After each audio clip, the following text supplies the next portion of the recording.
जो video reel पे आजकल रील चल रही है व्हाट्सएप ग्रुप पे कि भाई ये झुग्गी टूट गई, ये झुग्गी टूट गई, मैं उसकी सच्चाई भी बताना चाहती हूँ। 3 केस मूर्तियां दिखाए जा रहे हैं।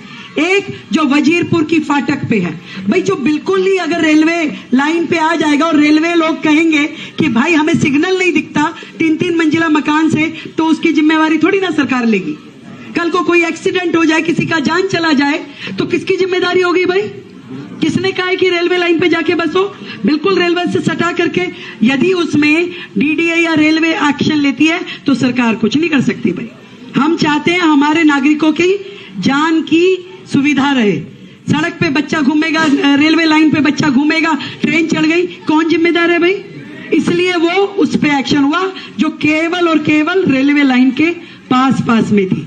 दूसरा जो मद्रासी कॉलोनी में हुआ, मद्रासी कॉलोनी वाला जो बड़ा नाला बारापूला का वहां से जाता है, बिल्कुल वो लोग नाला पे बैठे थे, जिसके कारण से 2023 में दिल्ली में बाढ़ आई। क्यों? क्योंकि एक भी मशीन सफाई वाली नाले तक पहुंच नहीं पाती थी और नाला पूरी तरह भर गया, बाढ़ आ गई, घुटने घुटने और कमर कमर तक पानी हो गया। तो माननीय कोर्ट ने आदेश दिया और एक बार नहीं 3 बार अपनी सुनवाई में कहा कि भाई रास्ता खाली करवाओ ताकि जेसीबी और मशीनें नाले पे जाके सफाई कर सके। तो उसमें सरकार क्या करेगी भाई? कोर्ट का ऑर्डर होगा तो सरकार कुछ कर पाएगी कि नाला साफ करना है? अभी नाले का रास्ता रुक गया। और तीसरा केस जो वजीरपुर पे जेलर वाला बाग की झुग्गी थी, वहां पे स्वयं माननीय प्रधानमंत्री जी ने 1675 फ्लैट दिए। भाई जब जिसको फ्लैट मिल गया उसके बाद तो जगह खाली करनी पड़ेगी ना। आप सोचो कि वो फ्लैट भी ले ले और यहां भी रह ले, तो ऐसे तो बात नहीं बनेगी। तो जिसको फ्लैट मिलता जाएगा उसको खाली करना पड़ेगा। और यदि उस फ्लैट मिलने के बाद भी कुछ और लोग आकर के जो कि एलिजिबल नहीं है और वो अगर अपना कहें कि नहीं हमको भी चाहिए, तो भाई ऐसे कैसे काम चलेगा? तो जो एलिजिबिलिटी है, जिनके नाम पे हुआ, उनको दिया गया, 1675 परिवारों को दिया गया।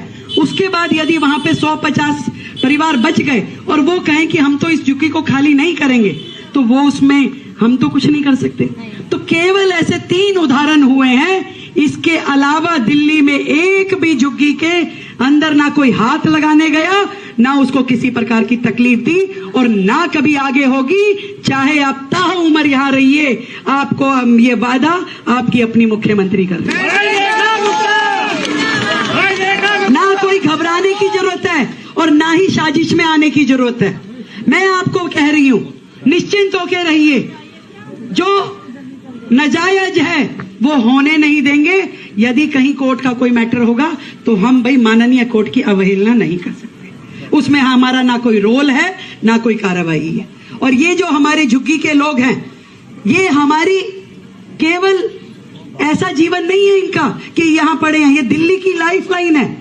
आज इन लोगों के कारण से दिल्ली में फैक्ट्रियां चल पा रही है, घर चल पा रहे हैं, औद्योगिक क्षेत्र चल पा रहे हैं, व्यवसाय चल पा रहे हैं। ये दिल्ली का हिस्सा है। दिल्ली का अपना क्या है ये बताइए मुझे?